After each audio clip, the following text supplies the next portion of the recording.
la mademoiselle Habile puis la mademoiselle Fortin en caisse. Ouais.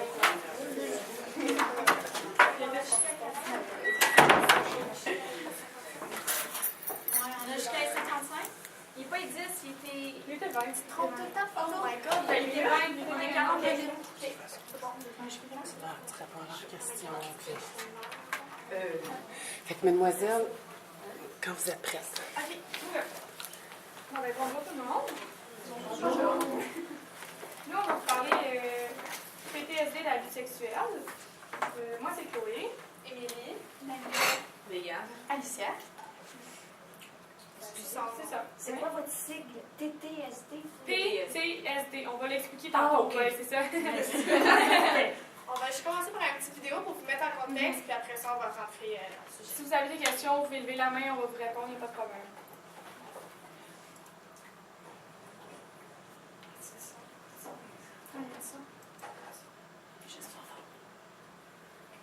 Il n'y en aura pas parce qu'ils sont...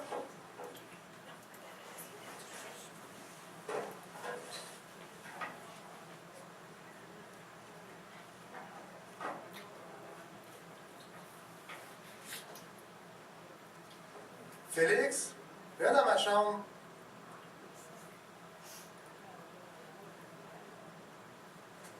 Félix, écoute papa, là. Viens dans ma chambre.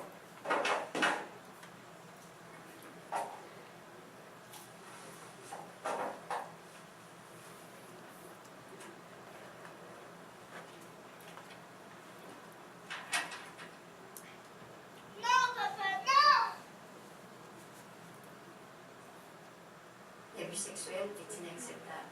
Une fille...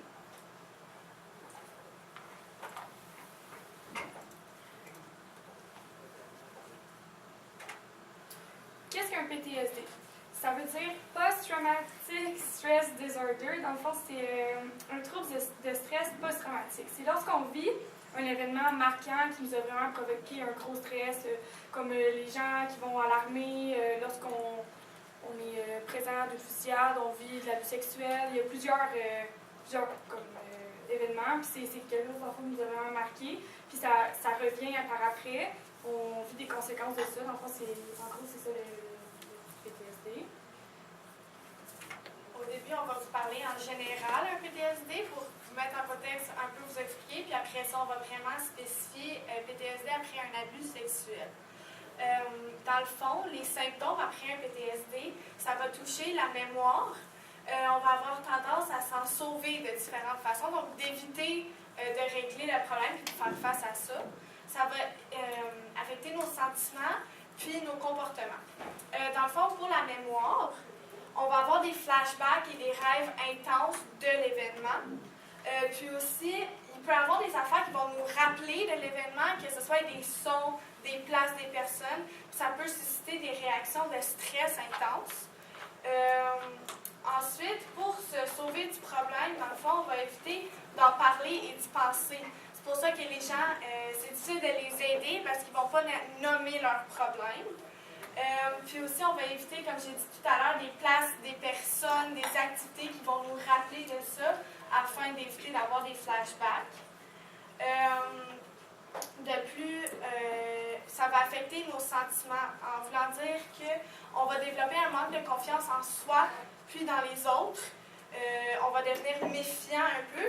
Puis aussi, on va toujours être alerte. Donc, un petit bruit pour nous faire un gros sursaut, nous faire peur, dépendamment de, surtout les gens de l'armée, par exemple, quelque chose comme ça, des sons, ça va faire un déclic. Puis aussi, on va développer, soit on va avoir de la misère à ressentir des sentiments points, ou on va avoir de la misère à avoir des sentiments positifs. Donc, on va toujours être dans le négatif. Puis c'est ça, puis un manque de motivation. Donc, nos projets futurs vont tomber à l'eau. On va avoir de la misère à se remonter le moral. Puis les activités qu'on aimait faire, eh bien, on va être moins intéressés à les faire et tout ça. Ensuite, on va aussi avoir des difficultés dans nos relations, que ce soit familiales, amoureuses, des amis, à cause du manque de confiance, justement. Puis nos comportements, dans le fond, on va développer colère, agressivité, puis des fois la culpabilité. La personne peut se sentir coupable Puis, difficulté à dormir, se concentrer, justement à cause qu'on repense toujours à ça, puis c'est toujours dans notre tête. Puis, des comportements destructifs, que ce soit conduire vite, consommer de l'alcool, de la drogue, ça peut même venir au suicide. Puis, dans le fond, les symptômes vont arriver à peu près 3 mois après l'événement. Donc, c'est pas tout de suite. Puis, ça peut attendre même jusqu'à 1 an. Donc, ça prend du temps avant de venir. Puis, l'intensité des symptômes va varier selon le moment. Donc, dans des moments plus stressants dans la vie, la fin de session, par exemple, ou, tu sais, là, on est plus susceptible d'avoir que ça déclenche un des symptômes parce qu'on est déjà déboussolé un petit peu dans notre environnement. C'est ça? Alors, les symptômes spécifiques d'un PTSD, il y a vraiment au niveau affectif, socio-affectif, puis qu'au niveau affectif. Le niveau affectif, c'est vraiment l'émotion, puis tout ce qui entraîne vraiment ces émotions. Une intrusion physique et sexuelle qui génère des blessures vraiment symboliques à propos de l'abus. Des sentiments, il va ressentir des sentiments de culpabilité, il va se dire c'est-tu ma faute? C'est-tu moi qui ai provoqué l'abus sexuel? Il va vraiment se poser vraiment plus de questions. Il y aura aussi un manque d'estime de soi. Qui induit la perte de l'amour propre. Elle va moins s'aimer elle-même, elle aura moins confiance vraiment en elle-même.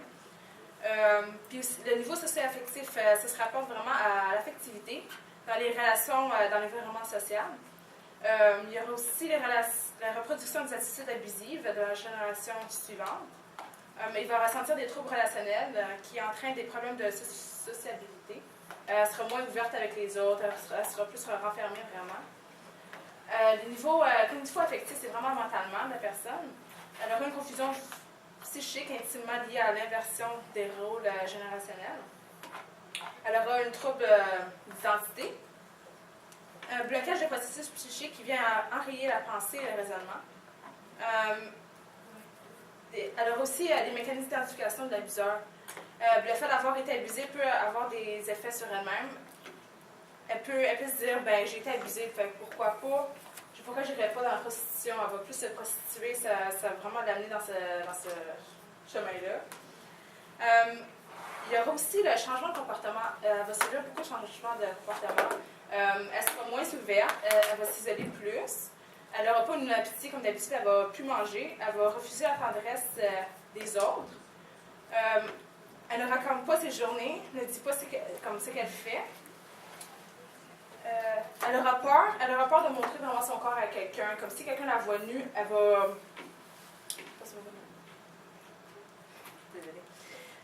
elle ne voudra pas se mettre devant quelqu'un. Elle aura peur vraiment de se ridiculiser. Elle aura une angoisse, elle sera vraiment nerveuse. Elle va pleurer beaucoup aussi, puis elle aura aussi beaucoup de colère pour aucune raison vraiment. Elle va souffrir de l'insomnie, elle aura vraiment un peu de flashback à cause de l'abus. Elle aura aussi peur de s'endormir. Elle va aussi avoir beaucoup de cauchemars. Puis quand on parlait de se mettre nu, c'est aussi banal que peut-être un rendez-vous chez le médecin, pas de se mettre nu, mais tu sais, de se faire toucher la face ou tout ça, ça peut les angoisser même, tu sais, vraiment banal, ça peut, tu sais, c'est... Quelqu'un d'autre qui aurait accès à son corps.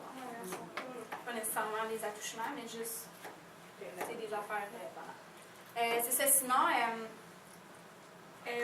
dans le fond, des causes qui peuvent amener à un PTSD, ça peut se développer si, tu sais, c'est pas juste si on est victime soi-même, ça peut être qu'on voit ou qu'on apprend qu'on est témoin d'un événement vraiment marquant ou encore qu'on est victime. Ça, c'est vraiment le plus fréquent. Il y a des docteurs qui ne sont même pas encore certains pourquoi certaines personnes peuvent développer ça, parce que ça n'arrive pas à tout le monde. Tu sais, ça va dépendre de... Il y en a qui sont anxieux d'avance, qui ont des risques de dépression dans la famille, puis tout ça. Fait que ça, c'est vraiment des gens qui vont être peut-être plus à risque de développer un PTSD.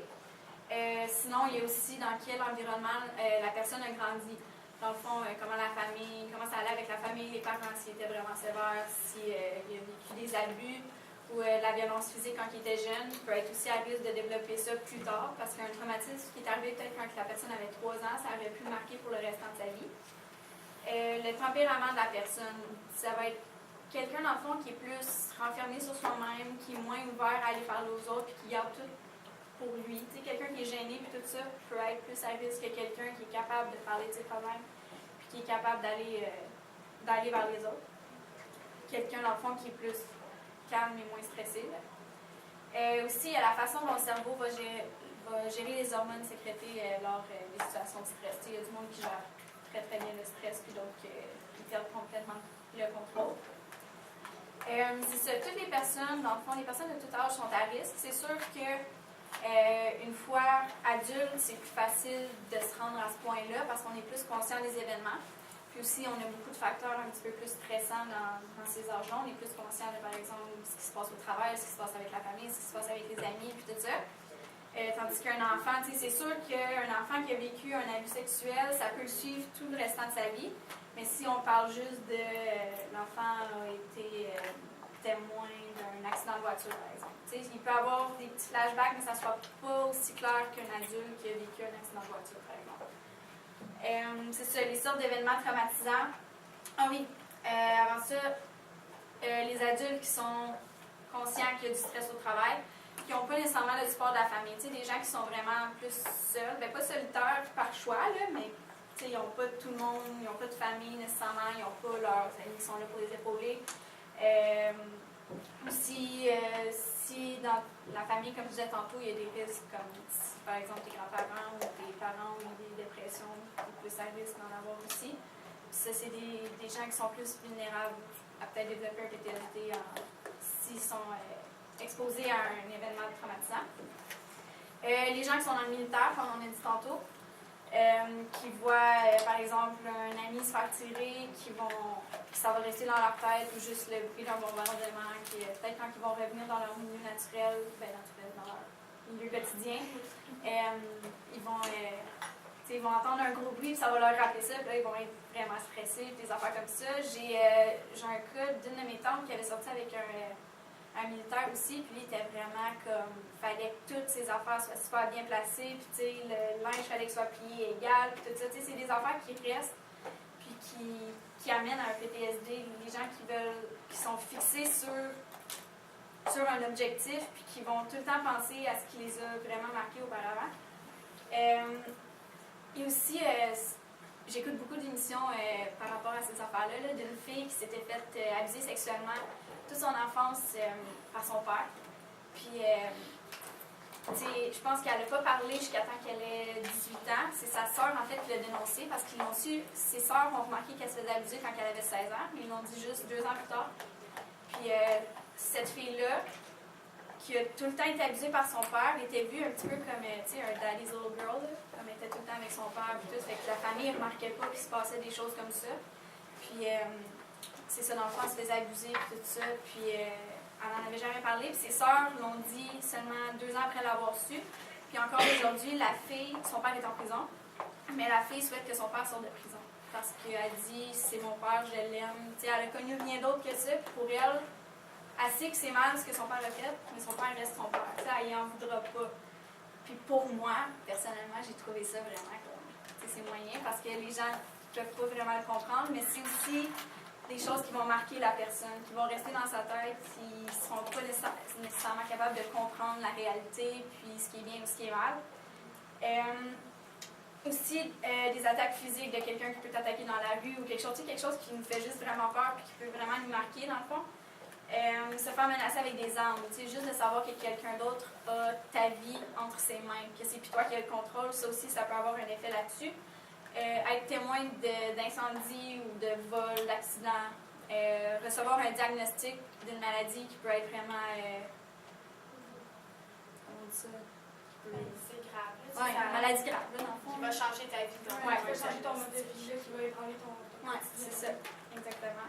Puis ça peut avoir un impact sur le travail, encore une fois. La vie familiale, sociale, dans le fond, tu n'as plus les mêmes relations avec les gens parce que, comme on a dit tantôt, ta confiance est tellement initiateur que tu as peur un petit peu de tout le monde et tout ça.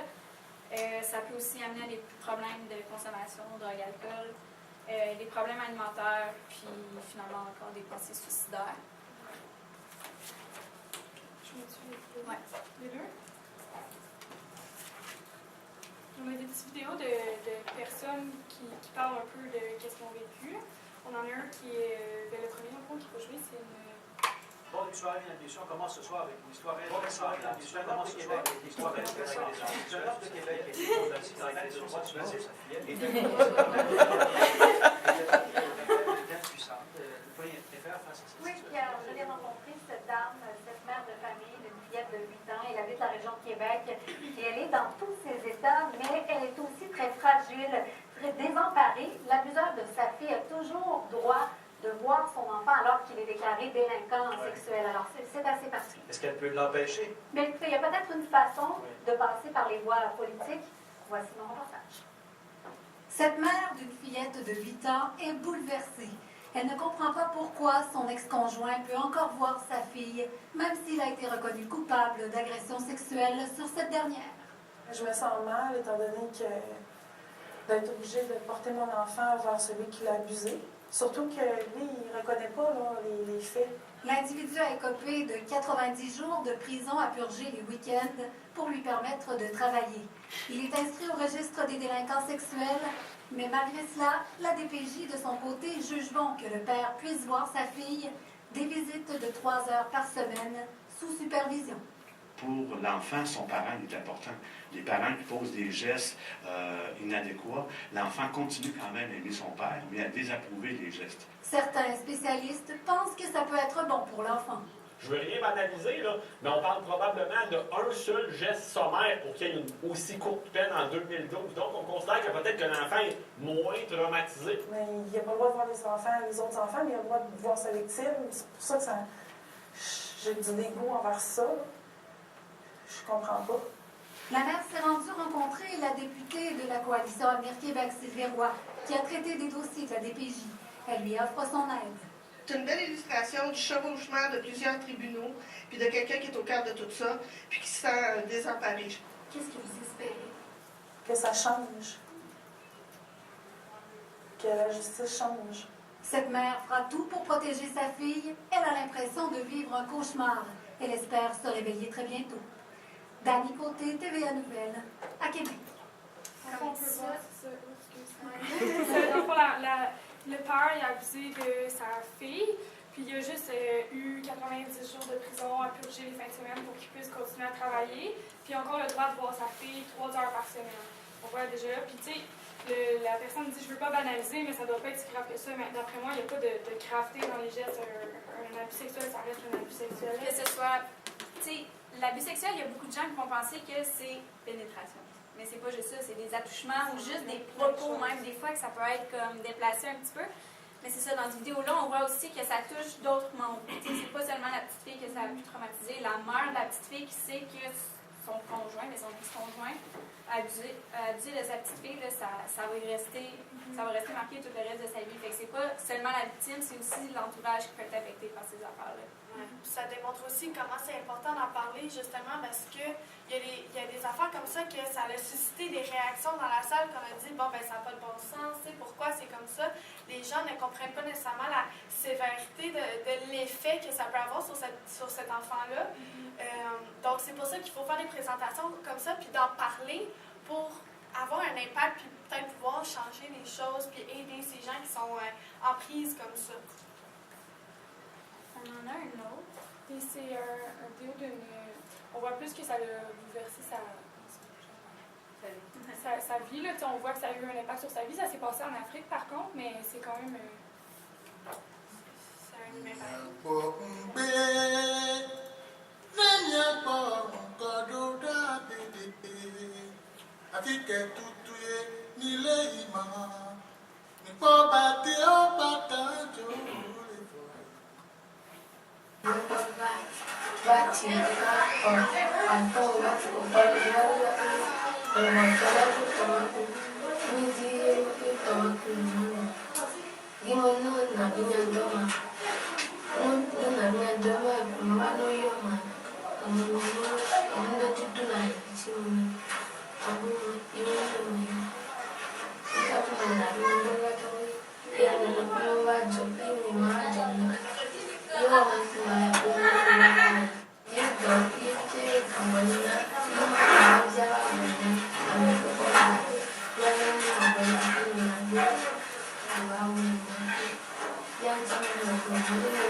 Leke Bijobi.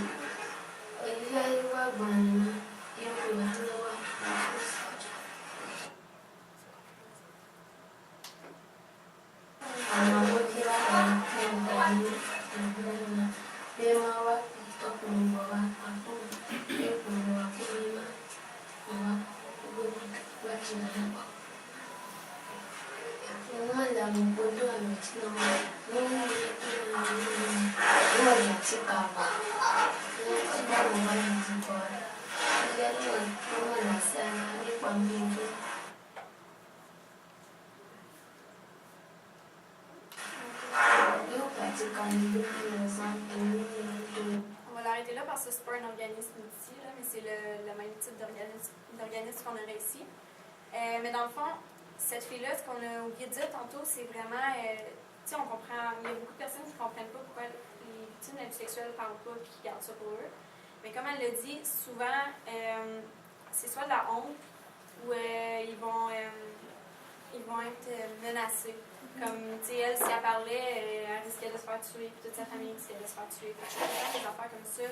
Tu sais, si, par exemple, c'est le chum de ta mère qui va t'abuser, tu vas avoir honte un petit peu, ou tu vas penser que ta mère... Puis tu vas avoir peur que ta mère te croit pas. Ou qu'elle va prendre son côté, tu sais, c'est pas le fun si ta mère, elle te croit pas. La majorité des abus sont faits par des personnes qu'on connaît bien. C'est pas, ça arrive, là, je veux dire, ça arrive pas que ça arrive pas, mais c'est plus fréquemment c'est quelqu'un qu'on connaît que quelqu'un juste comme ça dans la rue qui va nous aborder puis qui va...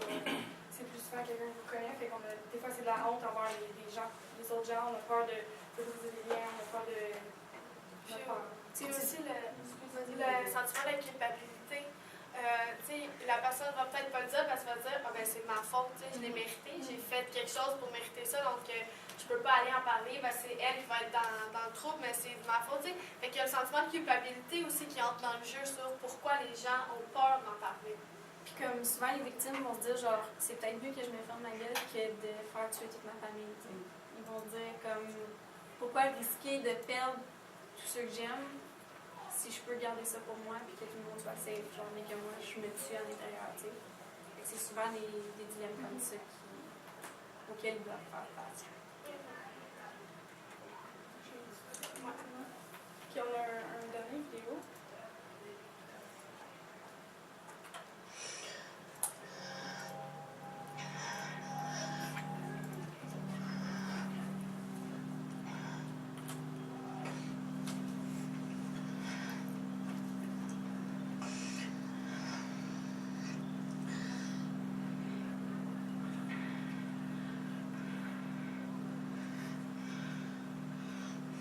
Tu dis rien à ta mère, hein, c'est tout.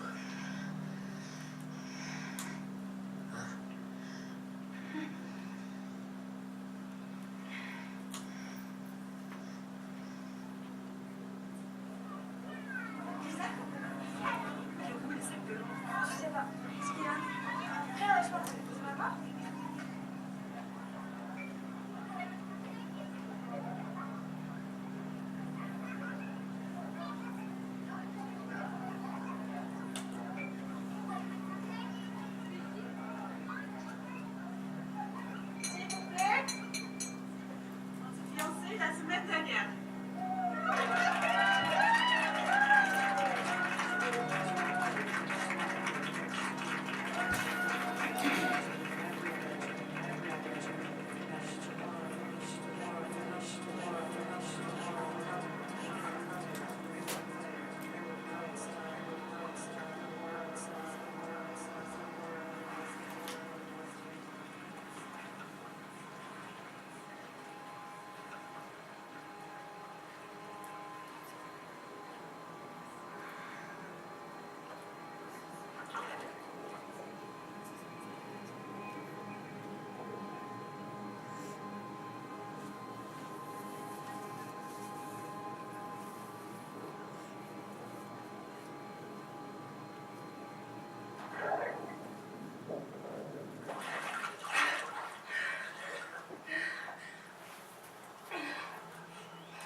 OK. Ben, après avoir vu cette vidéo-là, on peut voir que, dans le fond, elle cachait de parler aux gens.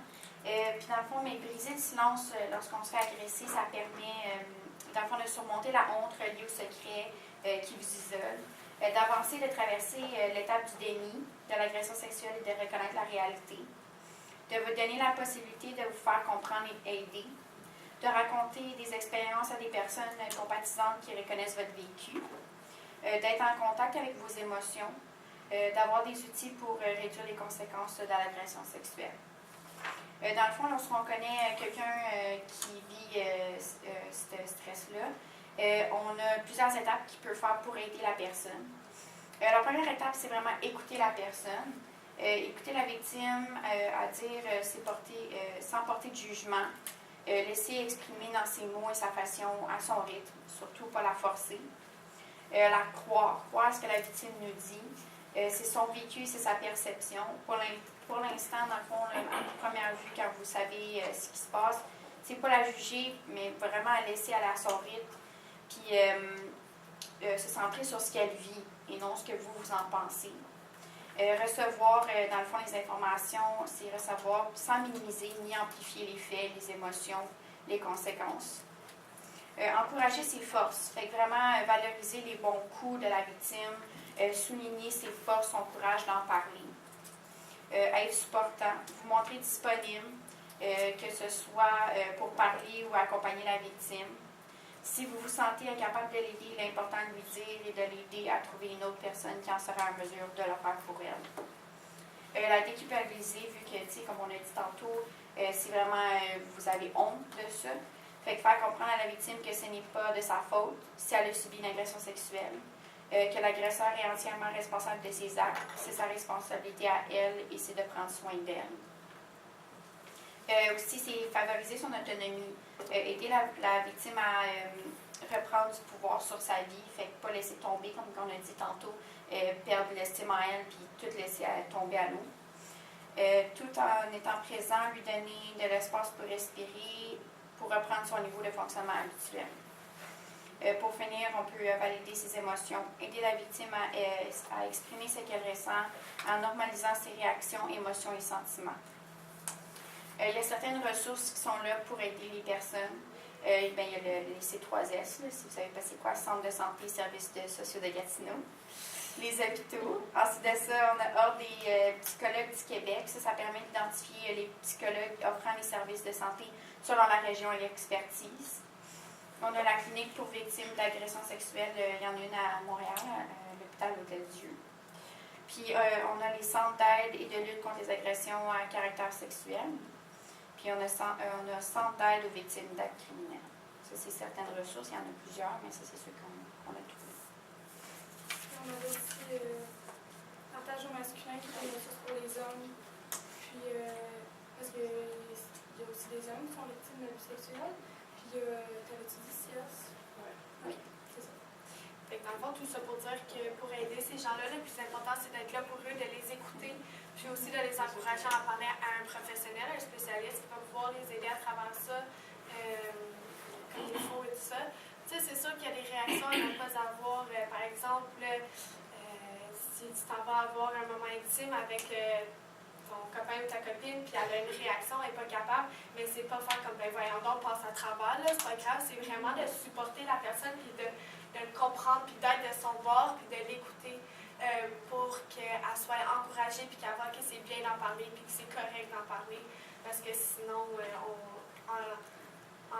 pas étant là pour eux, ben, ils vont juste se renfermer plus sur eux, puis ça vient des conséquences graves.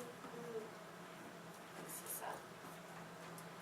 On a un petit quiz. On a des... je sais pas si c'est pas long, ça va pas bien ça. Pour ceux qui vont bien répondre aux questions. La première question, le plus facile. Qu'est-ce qu'un PTSD? Oui? Le syndrome de choc post-traumatique. Oui. Moi, j'ai des enfants. J'allais le faire. Je peux essayer. Nommez 3 symptômes d'un PTSD. En général, un PTSD général. Ben, la mémoire, fait que tu as des flashbacks. Tu peux. Un comportement, des sentiments. C'est bon. C'est comme un petit bonbon. Ben oui. Comportement. Après combien de temps les symptômes apparaissent-ils sur la communauté? Environ. Hey, C'est ça que vous avez dit. Ouais.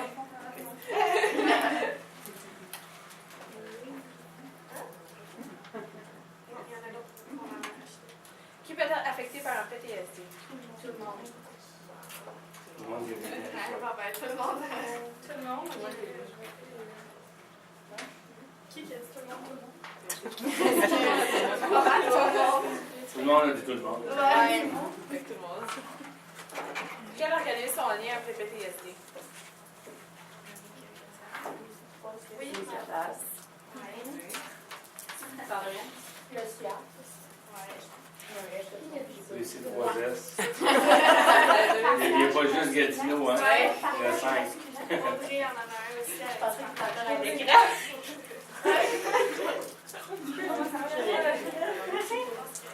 Nommez 3 symptômes du PTSD de vie sexuelle.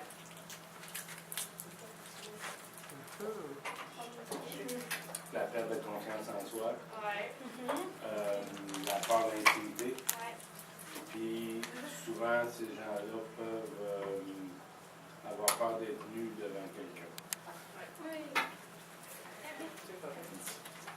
Et dans le fond, avez-vous des questions, des commentaires, insultes comme que...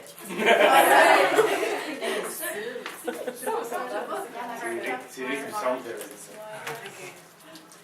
Juste vous mentionner que c'est vraiment d'actualité. En ce moment, on est pendant les 12 jours d'action contre la violence faite aux femmes à travers le Québec. Oui, il y a la vigile, C'est ça, ça, le 6 décembre prochain, là, ça va être le 25 ans de la Polytechnique.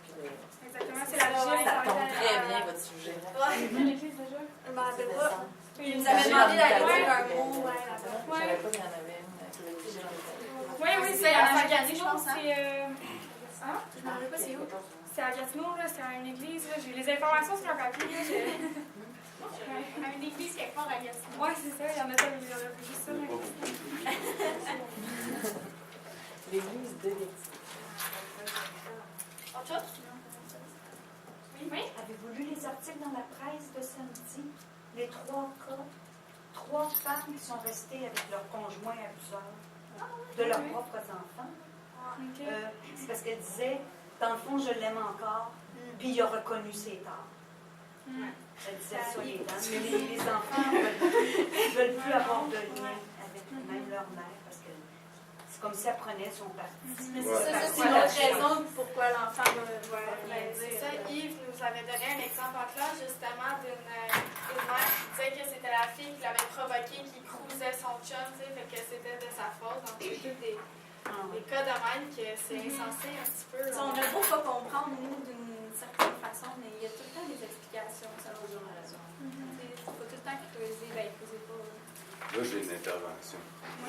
Dans vos recherches, là, est-ce que vous vous êtes aperçu du genre de discours qui vient dédramatiser justement ce genre de situation-là et qui est bien souvent teinté des grandes valeurs religieuses du catholicisme, hein, telles que le pardon, la compréhension, toutes ces choses-là. Là. Et de quelle manière est-ce que vous estimez qu'il y a un conflit générationnel irrémédiable entre, justement, disons, un enfant qui a été violenté sexuellement, ou un enfant, peut être un garçon aussi, puis des parents qui vont dire, justement, comme le disait ma collègue, ah oui, mais au fond ben, ils vont dédramatiser la chose, ou alors des gens qui vont dire, oui, mais c'était pas un viol.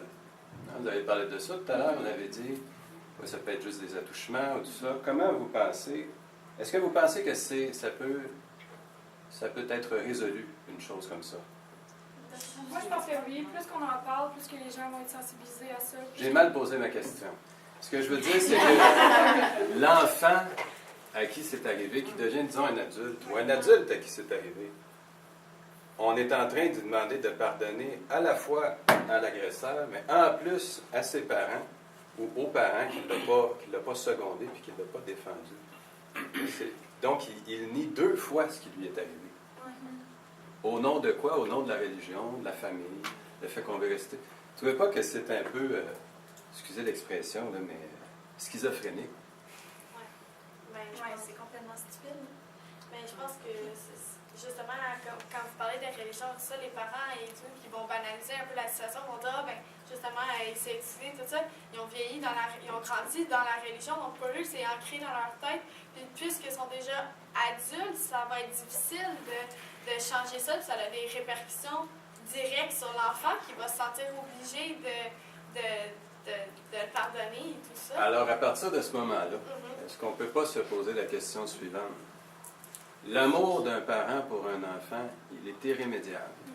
Il est absolu. Hein? Ça en être inconditionnel, qu'on dit. Mais l'amour d'un enfant pour ses parents, est-ce qu'il est de même nature? Non. Non. Il ne l'est pas. À cause de ce genre de situation-là.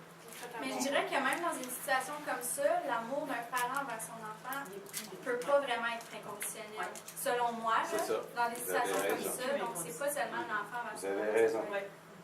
Ça dépasse l'amour. C'est la folie, ça. Moi, juste sur un commentaire, quand je travaillais en santé mentale, j'avais des femmes qui se disaient, moi, il faut que j'envoie mon père et ma mère, même s'ils me font ce qu'ils étaient. Ils citaient les 10 commandements. Parce que moi, je leur disais, oui, c'est vrai, on a ton père et ta mère, mais il manque un commandement, c'est honore ton fils et ta fille aussi. On n'a pas ça, effectivement. Là, ça les faisait réfléchir au fait que, oui, les parents avaient plein de droits dans la religion catholique, mais les enfants se retrouvent avec rien. Et c'est les amener à réfléchir plus loin un petit peu. Puis aussi, je pense, quand c'est un enfant, par exemple, qui va dénoncer, justement, à cause que c'est un enfant, les parents vont faire comme, ben là, t'exagères. Non, c'est pas vrai. Tu racontes des mensonges. T'sais. À cause que c'est un enfant, mais un enfant sait ce que ça a vécu. Puis, d'après moi, là, un enfant va pas aller inventer, ah, papa m'a touché ici, ou maman m'a touché là. Tu sais, comme. Un enfant va pas passer à ça par lui-même. Elle peut dire ça, mettons, dans une circonstance où est-ce que tes parents te donnent ton bain. Là, tu vas dire ça, puis quelqu'un peut mal l'interpréter, tandis que la situation est vraiment banale. Quand tu es jeune, tu te fais laver par tes parents, c'est normal, mais dans des situations comme ça, ça peut être normal, puis quelqu'un d'autre va le prendre d'une autre façon, tandis que si c'est vraiment vrai, après ça, la personne peut faire, ben là, ils t'ont sûrement juste donné ton bain ou des affaires de même. Genre, c'est les deux côtés de la médaille un peu.